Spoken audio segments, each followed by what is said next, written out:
आज की क्लास होगी वाकाटक राजवंश। ठीक है, वाकाटक राजवंश। तो ये भी गुप्त काल के समकालीन थे। ठीक है, तो इसमें हम वाकाटक राजवंश शुरुआत करते हैं। वाकाटक राजवंश की स्थापना 255 ईसा के लगभग बिंद शक्ति नामक व्यक्ति ने की थी। इस राजवंश की स्थापना कौन किया था? स्थापना 255 ईस्वी। ठीक, 255 ईस्वी के लगभग, ये लगभग नाम था विंध्य शक्ति। विंध्य शक्ति, विंध्य शक्ति नामक व्यक्ति ने किया था वाकाटक राजवंश की स्थापना।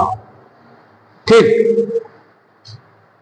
इसके पूर्वज मतलब सातवाहनों के अधीन बरार मतलब विदर्भ के स्थानीय शासक थे। किसके अधीन? विंध्य शक्ति के पूर्वज जो थे सातवाहनों के अधीन, सातवाहनों के अधीन, सातवाहनों के अधीन बरार के,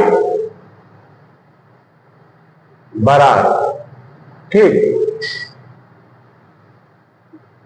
स्थानीय शासक थे, अधीनस्थ शासक थे, स्थानीय शासक थे। कौन थे? यही जो वाकाटक राजवंश वाले विंध्य शक्ति के पूर्वज। ठीक है, विंध्य शक्ति के पश्चात उसका पुत्र प्रवरसेन, प्रवरसेन काफी चर्चित व्यक्ति हैं। ठीक है, विंध्य शक्ति के पश्चात कौन? प्रवरसेन। प्रवरसेन कौन था? पुत्र थे। विंध्य शक्ति के बाद पुत्र जो थे, पुत्र कौन थे? प्रवरसेन। विंध्य शक्ति के पुत्र प्रवरसेन थे। तो इनके बाद प्रवरसेन गद्दी पर बैठा। ठीक है, प्रवरसेन क्या हुआ? गद्दी पर बैठा, शासक हुआ। 275 से 335 ईस्वी तक रहा हो। 275 से 335 ईस्वी तक। ठीक, 275 से 335 ईस्वी तक वाकाटक वंश का यह अकेला ही शासक था जिसने सम्राट की उपाधि धारण की थी। कौन? प्रवरसेन। प्रवरसेन ने सम्राट की उपाधि धारण की थी, उपाधि धारण की थी। ठीक है, प्रवरसेन ने सम्राट की उपाधि धारण की थी। इसके साथ ये भी खास बात है प्रवरसेन के साथ, जैसा कि पुराणों में भी वर्णित है, पुराणों के अनुसार इसने अश्वमेध यज्ञ करे थे। कितनी बार अश्वमेध यज्ञ करे थे? 4 बार। 4 बार, 4 बार अश्वमेध यज्ञ करे थे, किए थे। ठीक, ये इसलिए भी ये जाने जाते हैं इसी अश्वमेध यज्ञ के नाते कि 4 बार अश्वमेध यज्ञ किए थे प्रवरसेन, जो कि वाकाटक राजवंश के थे। ठीक, 4 बार। प्रवरसेन के पश्चात ये साम्राज्य 2 भागों में विभाजित हो गया। एक प्रधान शाखा था, दूसरा वसीय शाखा। ठीक, और दोनों शाखाओं ने समानांतर रूप से शासन किया। प्रधान शाखा के प्रमुख राजा कौन थे? प्रधान शाखा की हम बात करते हैं। प्रवरसेन के बाद 2 शाखाओं में बटा, 2 शाखाओं। पहले को हम प्रधान शाखा कह सकते हैं, प्रधान शाखा। ठीक, और दूसरे को हम क्या कह सकते हैं? वासीय या वरस गुल्म। वासीय शाखा,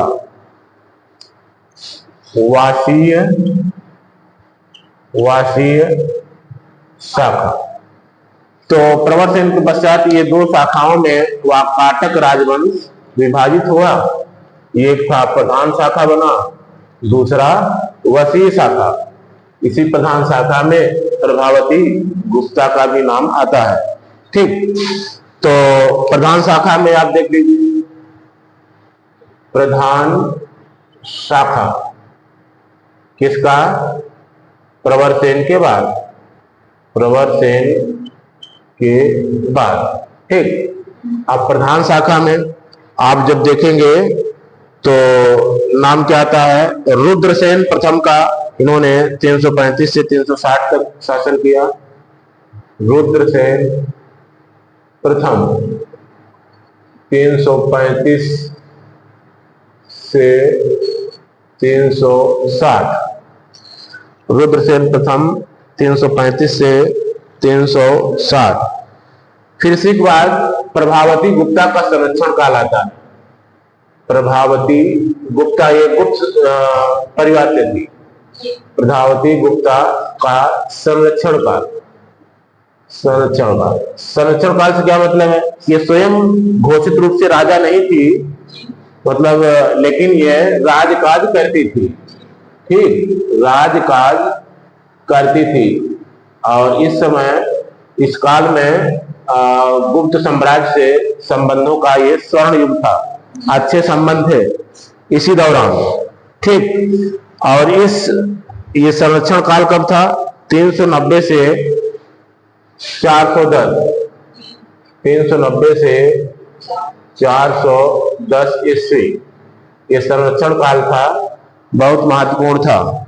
ठीक है, फिर इसके बाद संरक्षण काल से फिर प्रवरसेन द्वितीय आ जाते हैं। इनका काल था, प्रवरसेन द्वितीय का 410 से 440। ठीक, प्रवरसेन द्वितीय 410 से 440, प्रवरसेन द्वितीय 410 से 440। नरेंद्र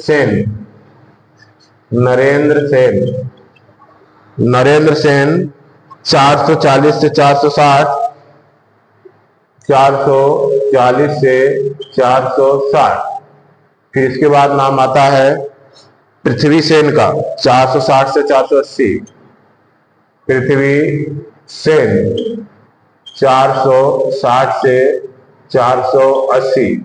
ये तो है शासकों के काल का संक्षेप।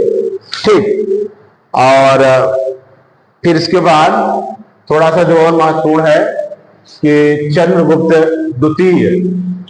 द्वितीय से इस वंश से क्या संबंध था? ठीक, तो चंद्रगुप्त द्वितीय की जो पुत्री थी, गुप्त शासक चंद्रगुप्त द्वितीय की पुत्री थी, गुप्त शासक चंद्रगुप्त द्वितीय की पुत्री थी प्रभावती गुप्ता।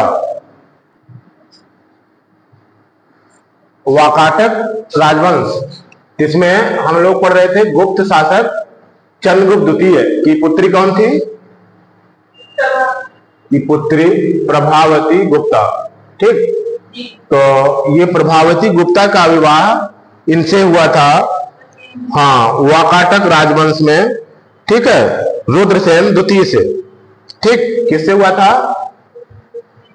रुद्रसेन द्वितीय से हुआ था। किसका? प्रभावती गुप्ता का। प्रभावती गुप्ता कौन थी? चंद्रगुप्त द्वितीय की पुत्री। ठीक है, चंद्रगुप्त द्वितीय की पुत्री थी, उन्हीं से इनका विवाह हुआ था। तो ये संरक्षण काल इन्हीं का काल कहा जाता है, यही प्रभावती गुप्ता का काल। ठीक है, तो वाकाटकों का राज्य गुप्त एवं शक राज्यों के बीच था। कहां था? वाकाटकों का राज्य कहां था? वाकाटकों का राज्य गुप्त एवं शक राज्यों के बीच था। राज्य गुप्त एवं शक के बीच। शक कौन? ये जो पश्चिम के वाले शक थे, शक की जो पश्चिमी शाखा थी, ठीक, तो वही ये मध्य में था, तो एक प्रकार से बफर राज्य था, ठीक। तो इन दोनों के बीच में था। राज्यों पर विजय प्राप्त करने के लिए चंद्रगुप्त ने इस संबंध को स्थापित किया था, ठीक। ये संबंध एक प्रकार से विजय प्राप्त करने के उद्देश्य से भी बनाया गया था।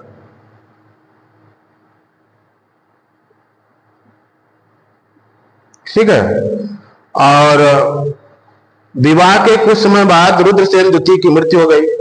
जब रुद्रसेन द्वितीय की मृत्यु हो गई तो उसी काल को ये प्रभावती गुप्ता का संरक्षण काल कहा जाता है, ठीक।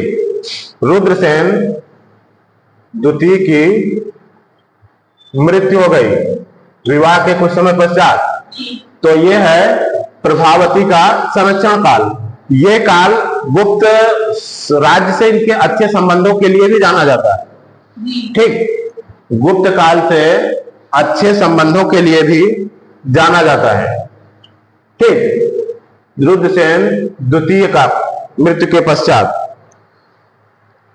और इनके जो पुत्र थे दिवाकर सेन और दामोदर सेन, दिवाकर सेन और दामोदर सेन, ये दोनों अवयस्क थे, अवयस्क थे। तो जो वास्तविक संचालन था ये प्रभावती गुप्ता के हाथों में था, ठीक है। तो इसीलिए ये क्या कहा जाता है? संरक्षण का काल, संरक्षण का काल। और ये काल ऐसा काल था कि इस काल में गुप्त का संबंध और वाकाटकों का संबंध, गुप्त और वाकाटक, ये दोनों संबंध क्या माने जाते हैं? बहुत अच्छे थे।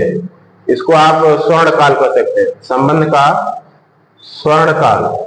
ये दोनों संबंध बहुत अच्छे थे, अच्छे रहेंगे ही, है ना। तो प्रभावती गुप्ता का संरक्षण काल उसका कनिष्ठ पुत्र दामोदर सेन प्रवर सेन द्वितीय के नाम पर गद्दी पर बैठा था। संरक्षण काल में कौन गद्दी पर था? दामोदर सेन। दामोदर सेन गद्दी पर था और संरक्षण किसका था? प्रभावती का, ठीक। ये क्लियर हो गया। दामोदर सेन को गद्दी पर बैठाकर संरक्षण किसका था? प्रभावती, प्रभावती गुप्ता का, ठीक। तो हम ये कह सकते हैं कि उस काल में भी महिलाएं शासक हुआ करती थी। ये संरक्षण काल से तात्पर्य यह है कि ये पूर्ण शासक थी, केवल नाम नहीं था शासक का, ठीक है। और पृथ्वीसेन द्वितीय वाकाटकों की प्रधान शाखा का अंतिम शासक था। इसके बाद राज्य वासीम शाखा के हरिसेन के हाथों में चला गया। कौन था अंतिम शासक? पृथ्वीसेन। इस जो प्रधान शाखा वाकाटकों की जो प्रधान शाखा थी, उस शाखा का अंतिम शासक पृथ्वीसेन था, ठीक है। वाकाटकों की प्रधान शाखा का अंतिम शासक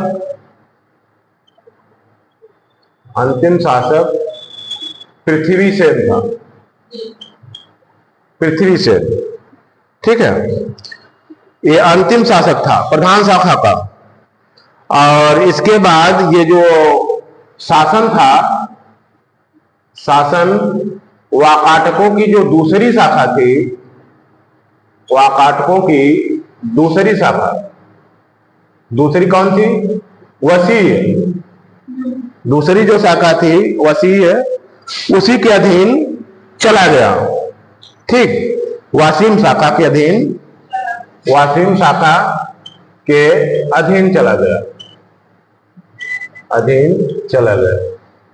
अब यहां से ये जो अंतिम शासक थे पृथ्वीसेन, इसके बाद एक प्रकार से प्रधान शाखा प्रधान शाखा समाप्त हो जाती है।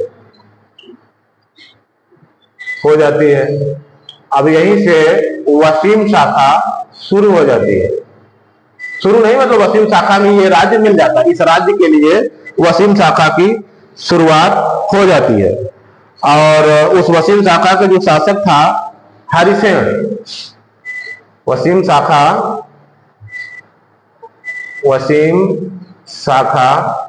के हरिसेन के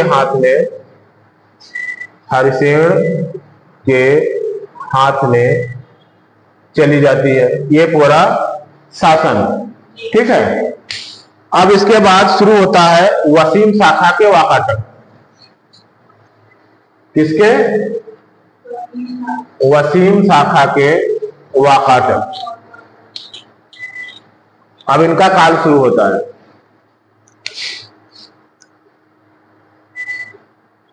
वसीम शाखा के वाकाटक।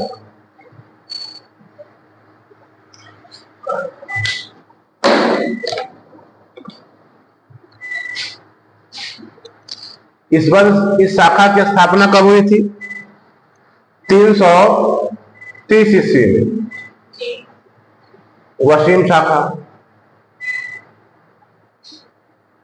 वसीम शाखा की स्थापना 330 ईस्वी में हुई थी। ठीक। और सम्राट प्रवरसेन के छोटे पुत्र सर्वसेन, अब आपको पीछे आप पढ़ चुके थे ना कि प्रवरसेन के बाद वाकाटक क्या हुए थे? 2 भागों में बट गए थे। एक प्रधान था, दूसरा वसीम था। तो इसीलिए ये जो वसीम शाखा है, वसीम शाखा, इसकी शुरुआत किसने करी थी? इसी प्रवरसेन के पुत्र थे सर्वसेन।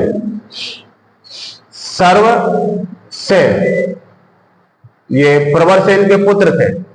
यहीं से ये शाखा शुरू होती है। और आप लास्ट में देखते हैं कि जब पृथ्वीसेन, कौन? पृथ्वीसेन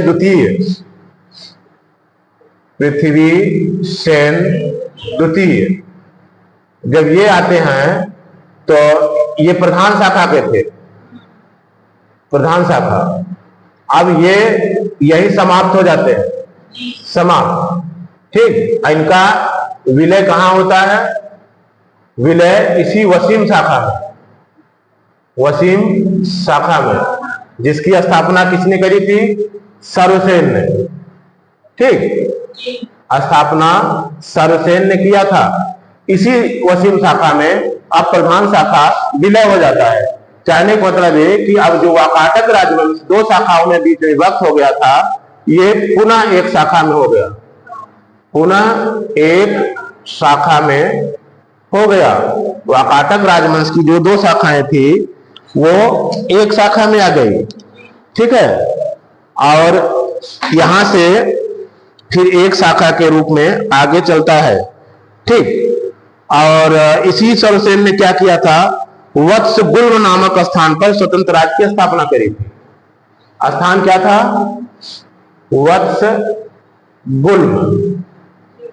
वत्सगुल्म नामक स्थान पर स्वतंत्र राजवंश, ये स्वतंत्र राजवंश की इसने स्थापना किया था। यही है वाकाटकों की शाखा। ठीक। वत्सगुल्म कहां पड़ता है? वत्सगुल्म ये जो महाराष्ट्र का अकोला जिला है, महाराष्ट्र का अकोला जिला, ये अकोला का नाम आप लोगों ने सुना होगा। महाराष्ट्र का अकोला जिला आधुनिक वाशिम में ये स्थित था। आधुनिक वाशिम एक स्थान है, वहीं पर यह स्थान था वत्सगुल्म। ठीक है। और वहीं पर इस राजवंश की स्थापना हुई थी। ठीक है। फिर वसीम शाखा के प्रमुख राजा कौन थे? इसके बाद ये जानिए कि वसीम शाखा के प्रमुख राजा कौन थे।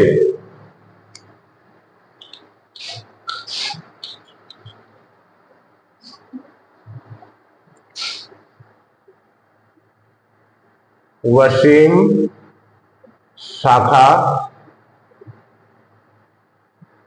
के प्रमुख राजा।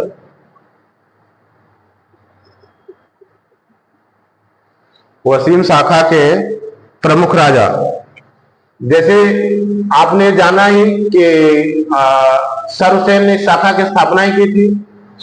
सर्वसेन, तो सबसे पहले सर्वसेन ही होंगे, और इसके बाद विंध्य शक्ति द्वितीय, विंध्य शक्ति द्वितीय। ठीक, तो प्रथम कौन थे? विंध्य शक्ति प्रथम कौन थे? अगर विंध्य शक्ति द्वितीय थे तो प्रथम भी कोई रहा होगा, यही इस वंश की स्थापना करे थे, वाकाटक राजवंश की। ठीक, पीछे आप पढ़े हैं। तो विंध्य शक्ति द्वितीय, इनका काल था 350 से 400 ईस्वी।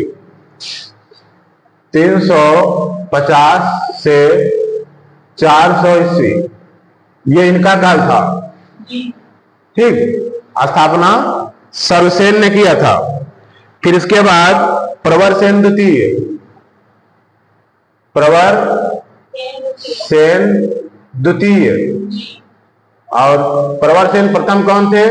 जिसने 4 अश्वमेध यज्ञ किया था। ठीक, तो ये प्रवरसेन द्वितीय का काल है 400 से 415 ईस्वी। 400 से 415 ईस्वी, ये हैं प्रवरसेन द्वितीय, जो कि वसीम शाखा के राजा हैं। ठीक, इसके बाद है हरिसेन। हरिसेन 475 से 510। हरिसेन 475 से 510। ये हरिसेन प्रयाग प्रशस्ति वाले नहीं हैं, ये दूसरे हरिसेन हैं, ध्यान में रखिएगा। ठीक, तो इसी हरिसेन के समय में प्रथम शाखा का विलय हुआ था ना। प्रथम शाखा, जो प्रधान शाखा थी, प्रधान शाखा का विलय कराए थे, यही थे ना, विलय कराए थे। ये है हरिसेन प्रथम, हरिसेन द्वितीय। ये हरिसेन के समय में प्रधान शाखा का विलय हुआ था। क्लियर हो गया? तो ये हरिसेन हो गए। यही हरिसेन जो है, यहीं तक हम इनके बारे में जानते हैं। हरिसेन वासी शाखा का सर्वाधिक शक्तिशाली शासक था। वासी शाखा का सर्वाधिक शक्तिशाली कौन था? हरिसेन। ये हरिसेन सर्वाधिक शक्तिशाली राजा थे इस शाखा के। ठीक है, सर्वाधिक शक्तिशाली। वाकाटक वंश के राजा प्रवरसेन द्वितीय ने मराठी प्राकृत काव्य सेतुबंध की रचना की थी। मराठी प्राकृत भाषा थी, प्राकृत काव्य। ठीक, मराठी प्राकृत काव्य की रचना प्रवरसेन द्वितीय, सेतुबंध नाम था इसका, सेतुबंध, इसकी रचना प्रवरसेन द्वितीय ने की थी। प्रवरसेन द्वितीय, ठीक, इसकी रचना प्रवरसेन द्वितीय ने करी थी। ठीक है, और हरिविजय नामक, सर्वसेन ने हरिविजय नामक प्राकृतिक काव्य ग्रंथ लिखा था। सर्वसेन क्या लिखे थे? सर्वसेन हरिविजय लिखे थे। हरिविजय, ये सर्वसेन की रचना है। ठीक, संस्कृत की विदर्भी शैली का पूर्ण विकास वाकाटक नरेशों के दरबार में हुआ। संस्कृत की विदर्भी शैली,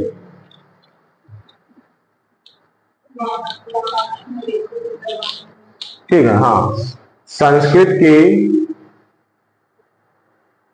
विदर्भी शैली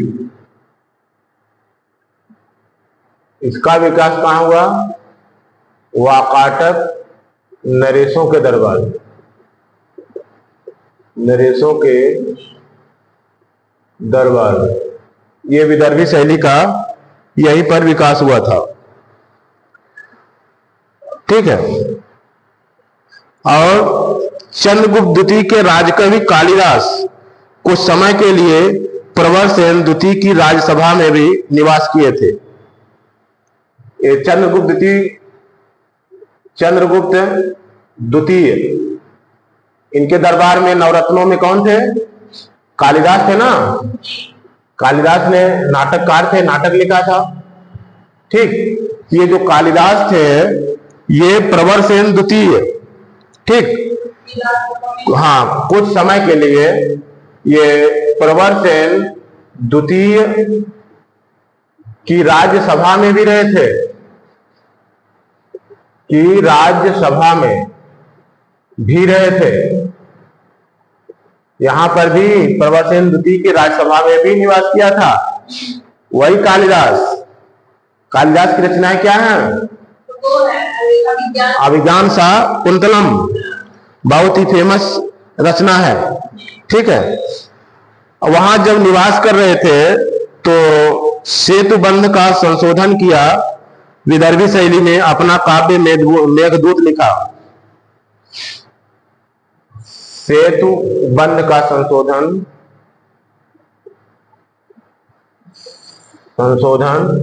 और विदर्भी शैली में क्या लिखा था? मेघदूत वहीं को इन्होंने लिखा था। और ये वाकाटक जो थे ये किस धर्म को मानते थे? ब्राह्मण धर्म को मानते थे। वाकाटक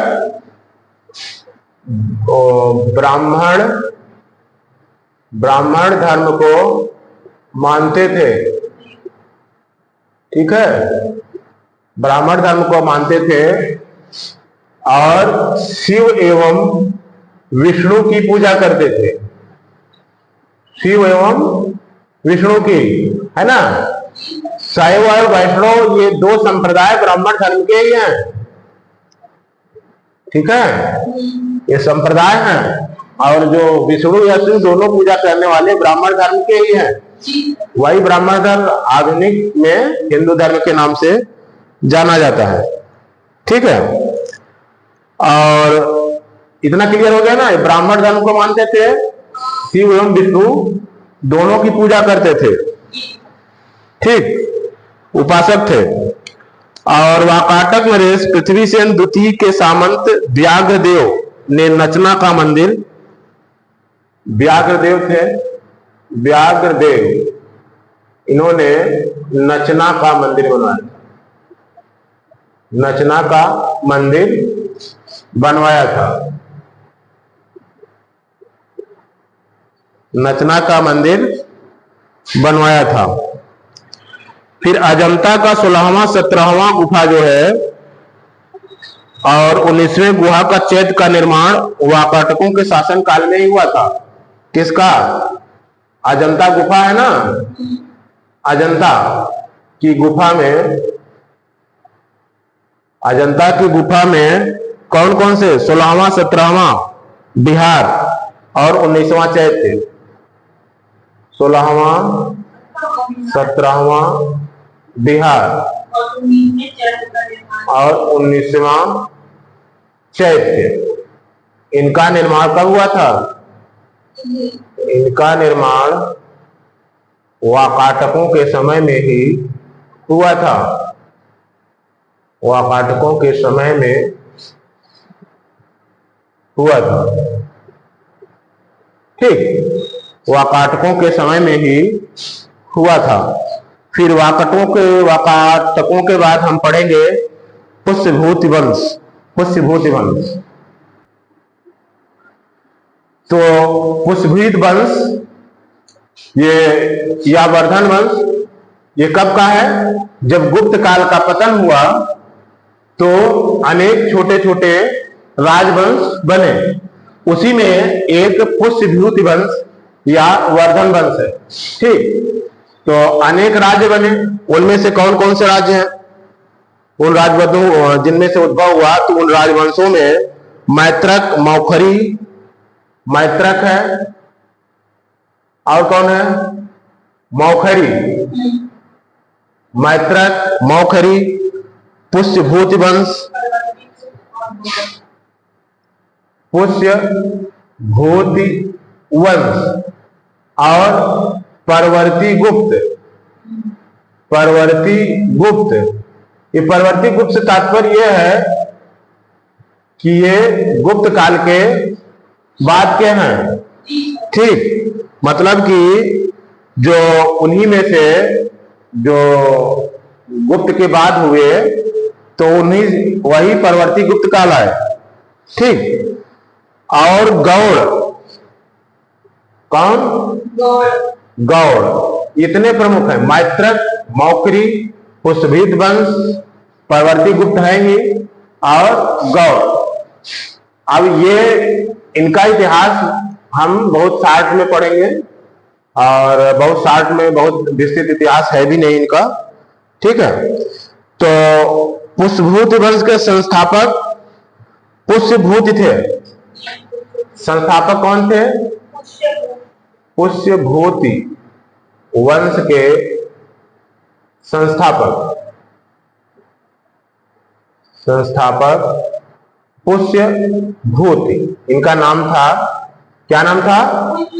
पुष्यभूति। इनकी राजधानी क्या थी? हाँ, राजधानी थानेश्वर। इनकी राजधानी थानेश्वर थी।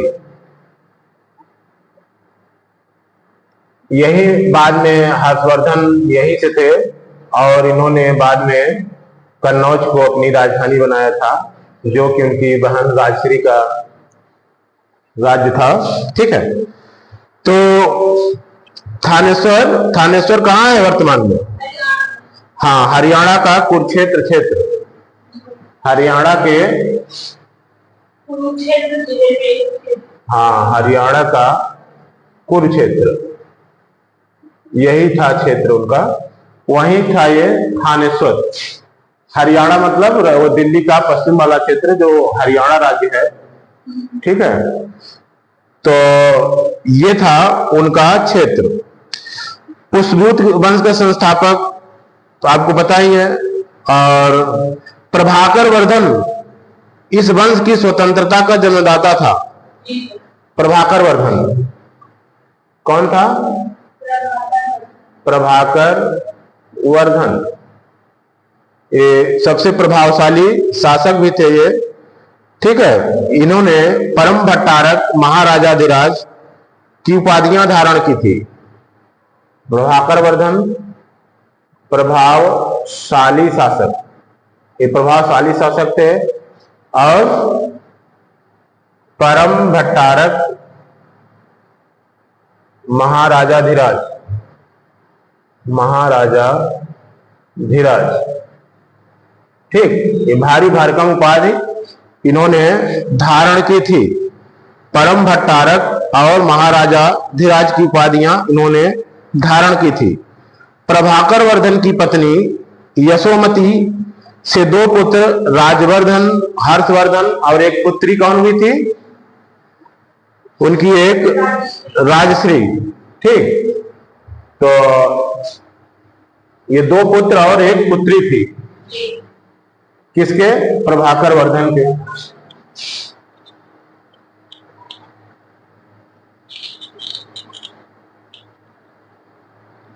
ये प्रभाकर वर्धन है, प्रभाकर वर्धन।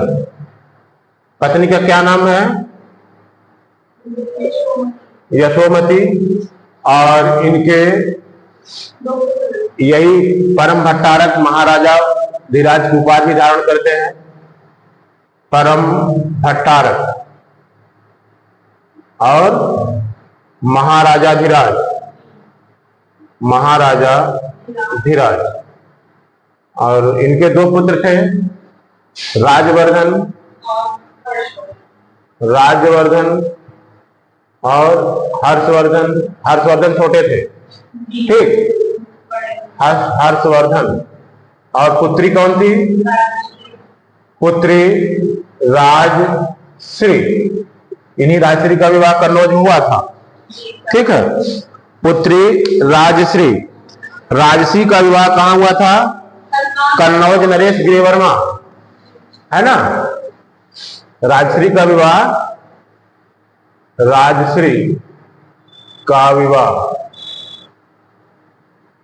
कन्नौज नरेश गृहवर्मा के साथ हुआ था। ये कन्नौज कहाँ है? उत्तर प्रदेश में, और इत्र के लिए फेमस है।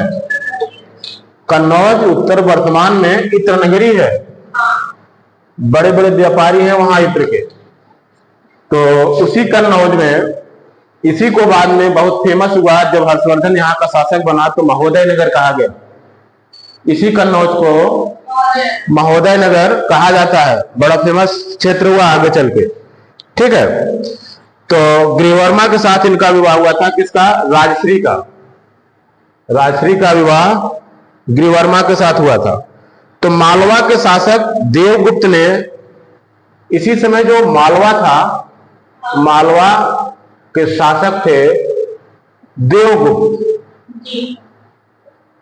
इस मालवा से और कन्नौज से अच्छे संबंध नहीं थे, और देवगुप्त ने हत्या कर डाली किसकी? गृहवर्मा की, ठीक। गृहवर्मा की हत्या कर डाली, ठीक है। देवगुप्त ने गृहवर्मा की हत्या कर दी, ठीक है, और राजसी को बंदी बना लिया। मतलब कि गृहवर्मा की हत्या की, इनकी हत्या कर दी, और इनकी पत्नी जो राजश्री थी, राजश्री को बंदी बना लिया।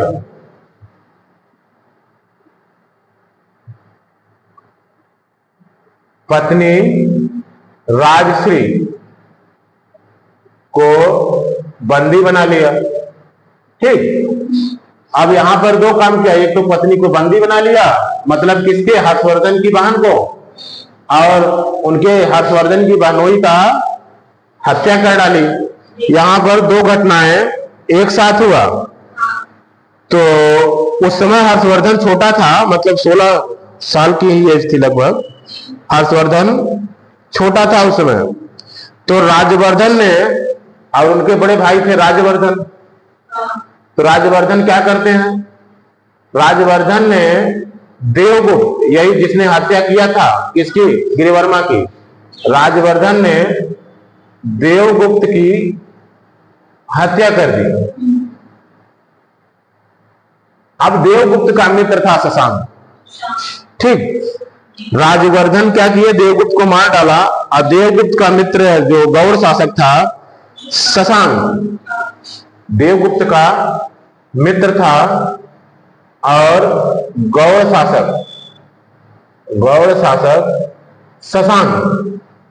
शशांक था। इस शशांक ने क्या किया कि धोखे से राजवर्धन की हत्या कर डाली। धोखे से राजवर्धन की हत्या कर दी, ठीक। अब यहां पर स्थिति ये बनती है कि हर्षवर्धन अल्पवयस्क, अभी मतलब वयस्क नहीं था, ठीक। तो शशांक शैव धर्म का अनुयायी था, और ये थोड़ा सा सहिष्णु नहीं था, ठीक।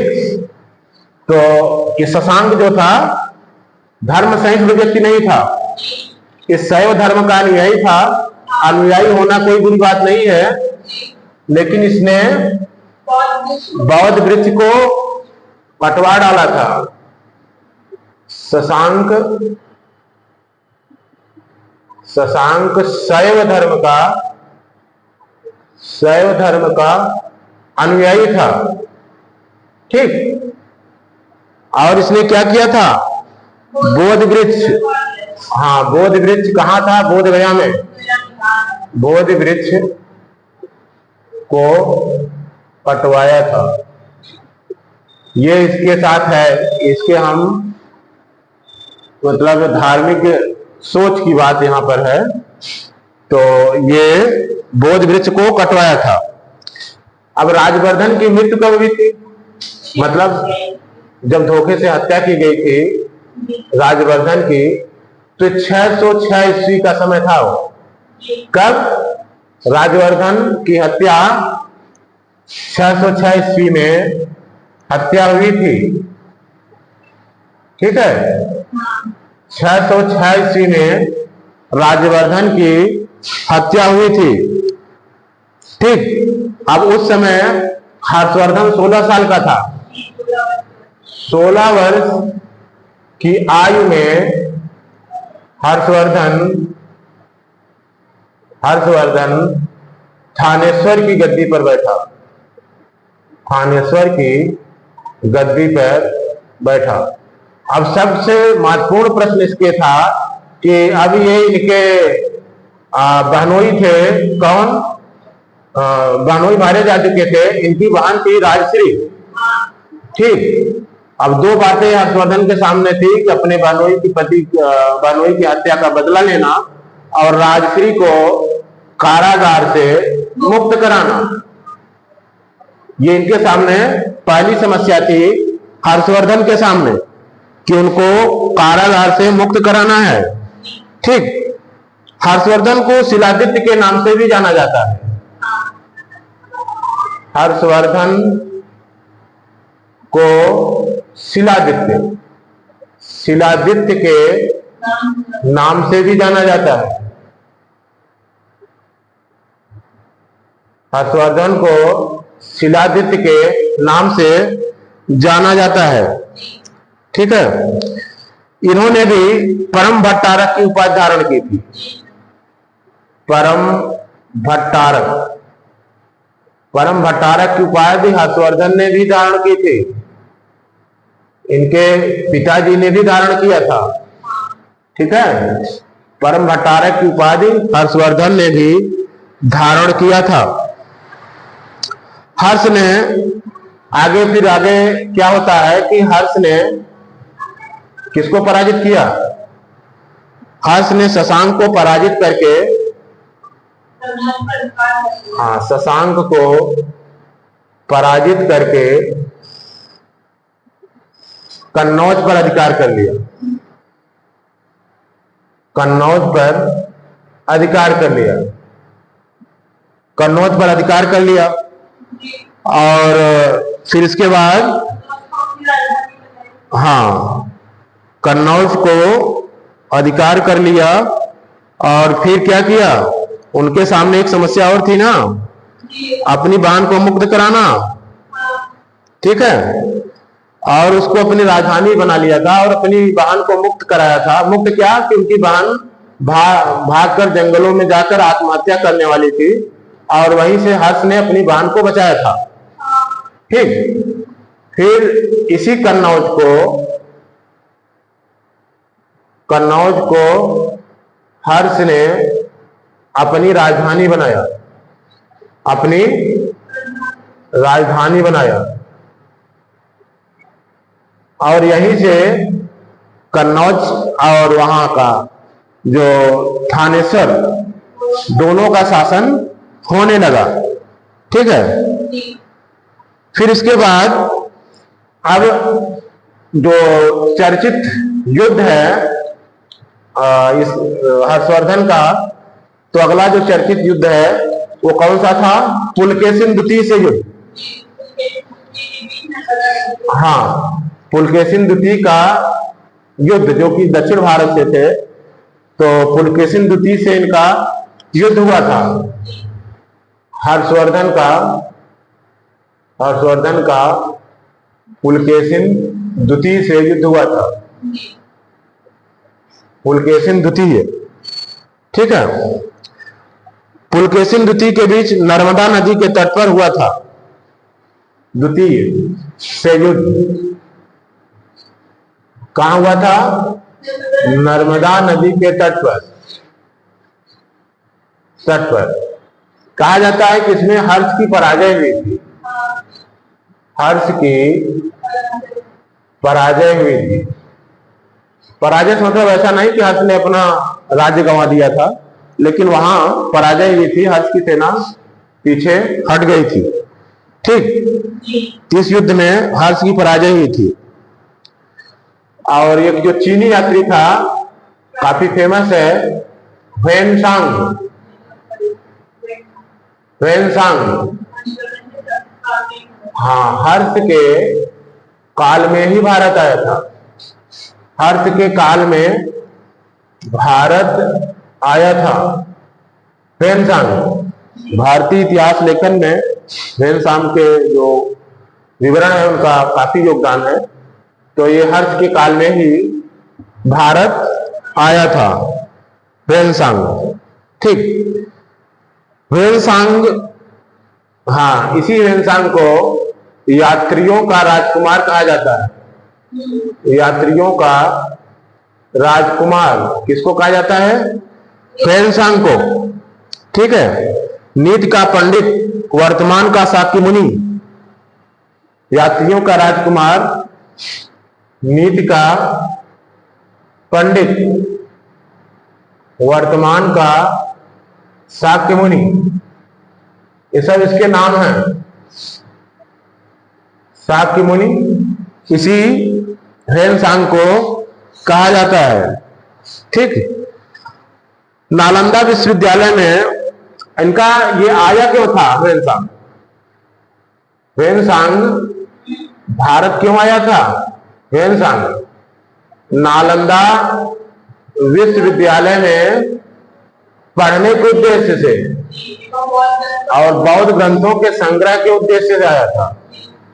बौद्ध ग्रंथों के संग्रह के उद्देश्य से, पढ़ने के उद्देश्य से और बौद्ध ग्रंथों के संग्रह के उद्देश्य से ह्वेनसांग भारत आया था। ठीक, किसके काल में आया था? हर्षवर्धन के काल में। ठीक है, हर्ष ने कब? 641 ईस्वी में। हर्ष ने 641 ईस्वी में अपने दूत चीन भेजे थे। कहा? अपने दूत चीन भेजे थे 641 ईस्वी में। और 643 एवं 645 में 2 चीनी दूत हर्ष के दरबार में आए थे। ठीक है, 643 एवं 645, 645 इस दोनों काल में 2 चीनी दूत, 2 चीनी दूत, हाँ, 2 चीनी दूत हर्ष के दरबार में आए थे। हर्ष के दरबार में आए थे। ये तथ्य है, ये भी ध्यान रखिएगा कि 641 में हर्ष ने अपने दूत चीन भेजे थे, 643 और 645 में। ठीक है, 643 और 645 में 645 में 2 चीनी दूत हर्ष के दरबार में आए थे। ठीक, और हर्ष ने कश्मीर के शासक से बुद्ध के दांत, कश्मीर के शासक से बुद्ध के दंत अवशेष हर्ष ने छीन लिया था। कहने का मतलब है कि हर्ष का लगाव बौद्ध धर्म के प्रति अच्छा था, इसीलिए तो छीना। ठीक, तो हर्ष ने क्या किया था? हाँ, हर्ष ने कश्मीर के शासक से बुद्ध के दंत अवशेष यानी बुद्ध के दंत अवशेष छीन लिया था। ठीक है, बुद्ध के दंत अवशेष छीना था। ठीक। हर्ष कुल देवता शिव का परम भक्त था। प्रारंभ में क्या था? हर्ष शिव का परम भक्त था, परम भक्त था, ठीक है। शिव का परम भक्त था और सूर्य का अनन्य उपासक था। सूर्य का अनन्य उपासक,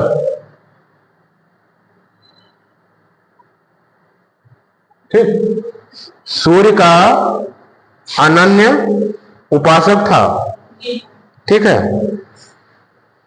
प्रारंभ में चीनी यात्री ह्वेनसांग से मिलने के बाद उसने बौद्ध धर्म की महायान शाखा को राजाश्रय प्रदान किया था। जब ह्वेनसांग मिल गया, ह्वेनसांग जब मिला, चीनी यात्री जो था, चीनी यात्री, तो इसने बौद्ध धर्म की महायान शाखा को, महायान शाखा, बौद्ध धर्म में दो शाखाएं होती है ना, हीनयान और महायान। हीनयान और महायान दोनों स्पष्ट विभाजन कब हुआ था? बौद्ध की चौथी संगीत में, जिसका जो कनिष्क के काल में हुई थी और अध्यक्षता वसुमित एवं अशुभोत ने किया था, उसी काल में बना था। तो उसी महायान शाखा का जो ह्वेनसांग के कहने से या उनके बताने से, तो बौद्ध धर्म की महायान शाखा को हर्ष ने क्या दिया? राज्याश्रय यानी राज्य प्रशय दिया। राज्य प्रशय दिया यानी राज्य आश्रय दिया, ठीक है। राज्य आश्रय दिया महायान शाखा को।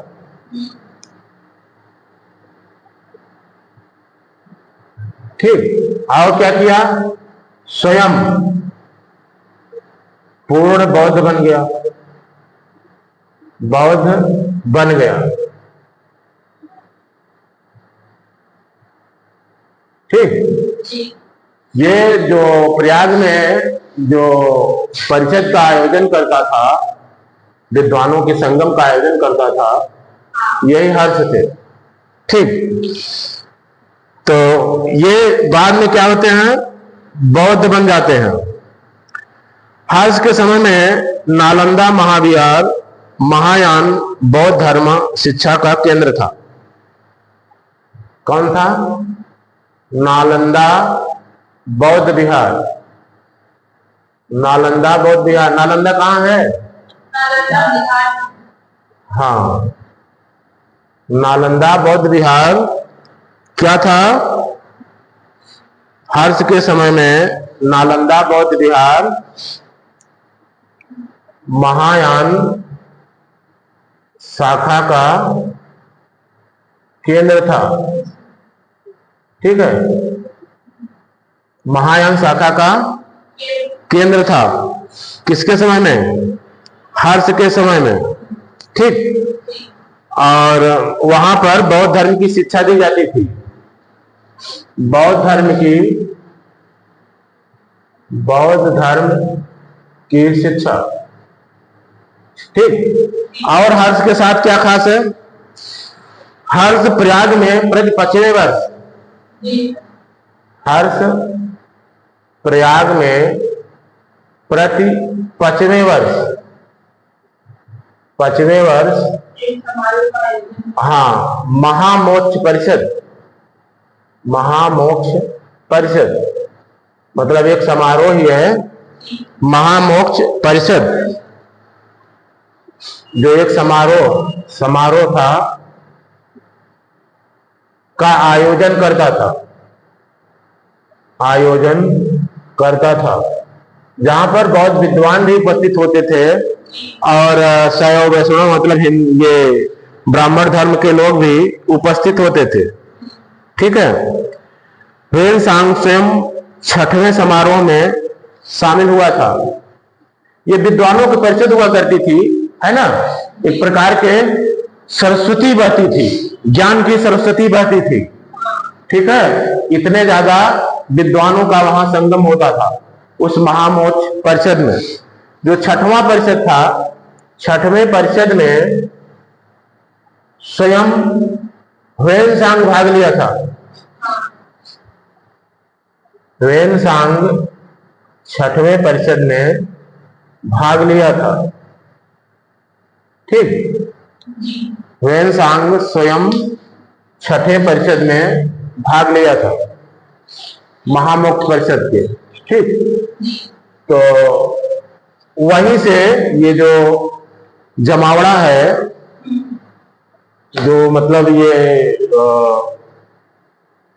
मेले की शुरुआत है, संभवतः ऐसा माना जाता है कि महामोक्ष परिषद से ही होता है। ठीक, और बाणभट्ट का नाम आप सुने होंगे। बाणभट्ट हर्ष के दरबारी कवि थे। बाणभट्ट हर्ष के दरबारी कवि थे। ठीक है, बाणभट्ट हर्ष के दरबारी कवि थे। और उसने रचना क्या की थी? हर्षचरित और कादंबरी, इनकी दो रचनाएं थी। एक हर्षचरित था, एक कादंबरी था। हर्ष स्वयं विद्वान लेखक था। ठीक है, और कभी कभी गुरु भी पूछ सकता है, तो बाणभट्ट के गुरु भर्त थे। बाणभट्ट के गुरु क्या थे? गुरु भर्त थे। ऐसा कभी क्वेश्चन आया नहीं है, आ सकता है, अलग बात है। ठीक, और ये भी स्वयं हर्ष क्या थे? हर्ष भी विद्वान थे। हर्ष भी विद्वान थे। इन्होंने भी रचनाएं करी थी। 3 संस्कृत नाटक ग्रंथों की रचना करी थी हर्ष ने। हाँ, 3 संस्कृत ग्रंथों की रचना करी थी। कौन से 3 थे? प्रियदर्शिका, रत्नावली और नागानंदा। प्रियदर्शिका, रत्नावली और नागानंदा। प्रियदर्शिका, रत्नावली और नागानंदा, ये तीनों की रचनाएं किसने करी थी? हर्ष ने। ठीक है, हर्षवर्धन ने इन तीनों की रचनाएं किया था, करी थी। और हर्ष को भारत का अंतिम हिंदू सम्राट माना गया। हर्ष को भारत का अंतिम हिंदू सम्राट माना गया है। ऐसा क्यों? हर्ष के बाद राजा तो हुए, लेकिन सम्राट नहीं हुए। वो जो भी थे सब छोटे छोटे क्षेत्रों के थे, तो उनको सम्राट नहीं कहा जा सकता। इसीलिए हर्ष को अंतिम हिंदू सम्राट कहा जाता है। क्षेत्र के नाते, शासन क्षेत्र के नाते ऐसा कहा जाता है। ठीक, अंतिम हिंदू सम्राट। और ये बात अलग था कि वो हर्ष कट्टर हिंदू नहीं थे। कट्टर हिंदू नहीं थे। ठीक, वो बाद में बौद्ध भले स्वीकार कर लिए हो, लेकिन ऐसा भी नहीं था कि उनको हिंदू धर्म से कोई दिक्कत थी। ठीक है, इसीलिए कट्टर हिंदू नहीं थे। और दूसरी बात ये भी हम कह सकते हैं कि अंतिम हिंदू सम्राट तो कहा जाता है, लेकिन पूरे भारत, जो वर्तमान पूरा भारत है, पूरे भारत के शासक भी नहीं थे। शासक नहीं थे, लेकिन जितने क्षेत्र के शासक थे, उतने क्षेत्र का शासक कोई हिंदू कालांतर में नहीं हुआ। इसके बाद अन्य वंश आए, मुगल वंश भले ही रहा हो, अंग्रेजों का शासन भले ही रहा हो, लेकिन किसी हिंदू सम्राट का इतना बड़ा शासन नहीं रहा। ठीक, इसलिए कह सकते हैं ऐसा। हर्ष के जो अधीनस्थ थे, अधीनस्थ शासक थे, वो महाराज और महासामंत कहे जाते थे। हर्ष के अधीनस्थ शासक महाराज तथा महासामंत कहे जाते थे। महासामंत कहे जाते थे। ठीक, क्या कहे जाते थे? महाराज और महासामंत, जो अधीनस्थ शासक थे, अधीनस्थ शासकों को महाराज तथा महासामंत कहा जाता था। ठीक, और इनके मंत्री को सचिव या अमात्य कहा जाता था। हर्ष का जो मंत्री होते थे, मंत्री को क्या कहा जाता था? सचिव या अमात्य। मंत्री को सचिव या अमात्य कहा जाता था। ठीक है, मंत्री मतलब समझ ही रहे हैं, राजा की सहायता जो करे वो मंत्री है। ठीक है, और उनको सचिव या अमात्य कहा जाता है। और इनके जो राज्य क्षेत्र था, वो प्रशासन की सुविधा के लिए प्रांतों में बांटा गया था। ठीक, राज्य क्षेत्र प्रशासन की सुविधा के लिए प्रांतों में बांटा गया था। हर्ष का राज्य क्षेत्र प्रांतों में बांटा गया था। ठीक, प्रांतों में बांटा गया था। किसमें? प्रांतों में बांटा गया था। लेकिन उस समय प्रांत को क्या कहते थे? प्रांत को क्या कहते थे उस समय? भुक्ति। जैसे उत्तर प्रदेश एक प्रांत है, तो उस समय अगर ऐसा कहा जाता तो कहा जाता उत्तर प्रदेश एक भुक्ति है, इसको भुक्ति कहा गया। और गुप्तों के काल में क्या कहा गया था? गुप्तों के काल में भी भुक्त शब्द था या देश शब्द भी था, दोनों शब्द प्रयोग किए गए थे। ठीक है, तो वहां भी भुक्त शब्द का प्रयोग होता था। प्रत्येक भुक्त का जो शासक था वो राजस्थानीय, उपरिक अथवा राष्ट्रीय कहलाता था। भुक्त का जो शासक था राजस्थानीय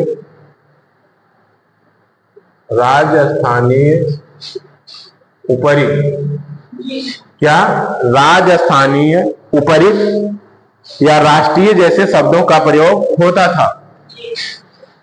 राष्ट्रीय जैसे शब्दों का प्रयोग होता था। किसके लिए प्रयोग होता था? ये राजस्थानी, उपरिक, राष्ट्रीय क्या थे? ये भुक्ति के जो, हाँ, जो मतलब शासक थे, ये भुक्त के शासकों का नाम था। ये शासक थे राजस्थानीय, उपरिक या राष्ट्रीय, ये इनके शासक थे। ठीक है, भुक्त का विभाजन जिलों में था। जिलों मतलब डिस्ट्रिक्ट। अब सवाल यह है कि उस समय जो आज जिला कहा जाता है, उस समय जिलों को क्या कहा जाता था? तो भुक्ति। अब भुक्ति को जो आज जिलों में है, तो उस समय विषय कहा जाता था। क्या कहा जाता था? विषय। भुक्त क्या बटा था? विषयों में बटा था। और इसके जो हेड था, प्रशासक था, आज क्या कहा जाता है? जिला कलेक्टर। तो उस समय क्या कहा जाता था? विषयपति। विषयों का जो हेड होता था उसे विषयपति कहा जाता था। ठीक है, आज क्या कहते हैं? जिला कलेक्टर।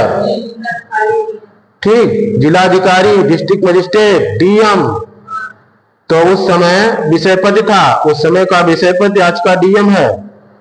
फिर विषयों के अंतर्गत कई पाठक होते थे, अब विषय हो गया तो इसके अंतर्गत पाठक, ये तमाम कई पाठक होते थे। पाठक जैसे आपके जिले में 5 पाठक हैं, मतलब ये पाठक मतलब आज की तहसीलें, आज की तहसीलें उस समय पाठक कही जाती थी। ठीक, और पाठकों का प्रशासक भी होता रहा होगा।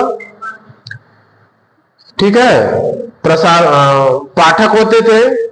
फिर इसके बाद जो गांव शासन की जब सबसे छोटी इकाई क्या थी शासन की? शासन की सबसे छोटी इकाई ये क्या थी? ग्राम। शासन की सबसे छोटी इकाई ग्राम थी, और ग्राम शासन का प्रधान ग्रामाध्यक्ष पटलिक, इसका हेड क्या था? ग्रामाध्यक्ष पटलिक। ग्राम प्रशासन का हेड था ग्रामाध्यक्ष पटलिक। आज जैसे प्रधान होते हैं, हालांकि प्रधान ये चुने जाते हैं, इनसे तुलना नहीं कर सकते, लेकिन ये ग्राम प्रशासन की सबसे छोटी इकाई था। इसका जो सब हेड था तो वो ग्रामाध्यक्ष पटलिक हुआ करता था। ठीक, ग्रामाध्यक्ष पटलिक। पुलिस कर्मियों को चाट भाट कहा जाता था, गुप्त काल में भी यही था। पुलिस कर्मियों को, यानी जो आज कांस्टेबल कहे जाते हैं, पुलिस कर्मियों को चाट भाट कहा जाता था। मतलब कि आज के जो कांस्टेबल थे उस समय चाट भाट कहे जाते थे। ठीक, यही गुप्त काल में भी था, बहुत ज्यादा अंतर नहीं है। ठीक है, दंड पाशिक तथा दांडिक पुलिस विभाग के अधिकारी होते थे। दंड पाशिक और दांडिक कौन कौन? दंड पाशिक और दांडिक। दंड पाशिक और दांडिक, दांडिक ये क्या थे? पुलिस अधिकारी थे, आज के एसपी वगैरह की तरह। पुलिस एसपी डीएसपी ऐसे ही, यही सब तो अधिकारी होते हैं ना। तो ये पुलिस अधिकारी हुआ करते थे। ठीक है, अब थोड़ा सा जो मंत्रिपरिषद थी, हर्षचरित के अनुसार, हर्ष की मंत्रिपरिषद जो हर्षचरित में लिखा गया है, हर्षचरित के अनुसार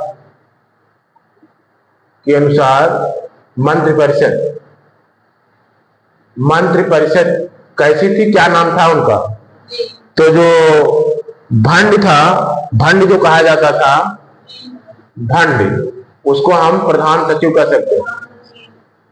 प्रधान सचिव, ये भंड नाम था। फिर सिंहनाद, सिंहनाद मतलब सिंहनाद, प्रधान सेनापति, प्रधान सेनापति। भारत में प्रधान सेनापति कौन है? हाँ, तीनों सेनाओं को प्रधान राष्ट्रपति है। तो आप कर सकते हैं तुलना, लेकिन उस समय सेनापति युद्ध में जाते थे, हमारे सेनापति युद्ध में नहीं जाते। ठीक है, तो सिंहनाद प्रधान सेनापति, और कुंतल अश्व सेना का प्रधान।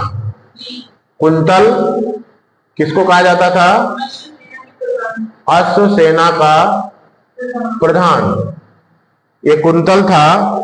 और स्कंदगुप्त,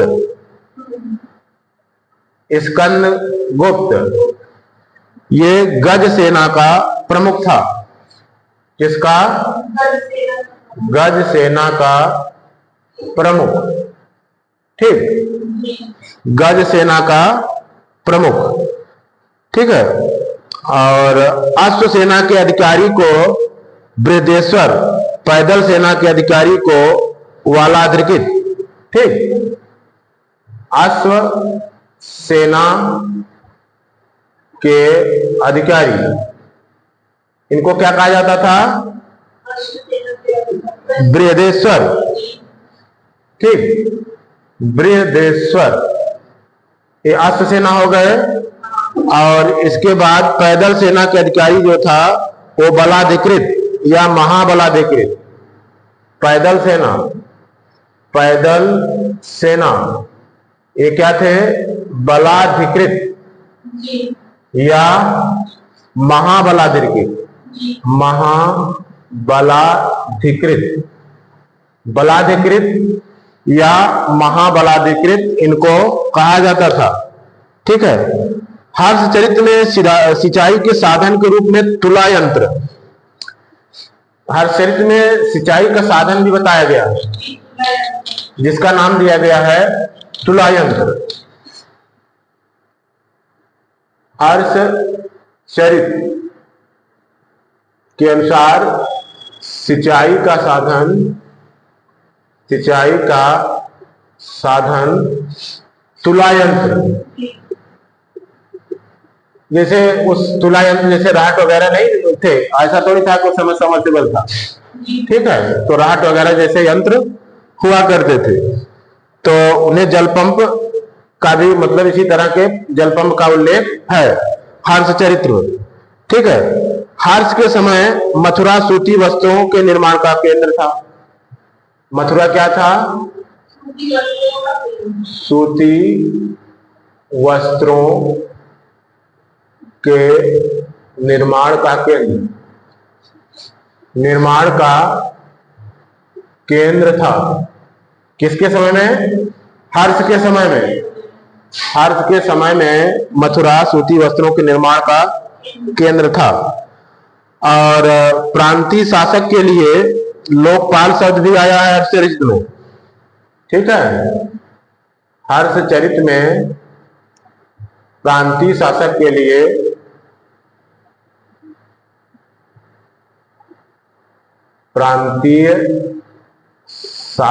लिए लोकपाल शब्द आया है। क्या आया है? लोकपाल शब्द। ठीक, ये प्रांतीय शासक के लिए भी आया है।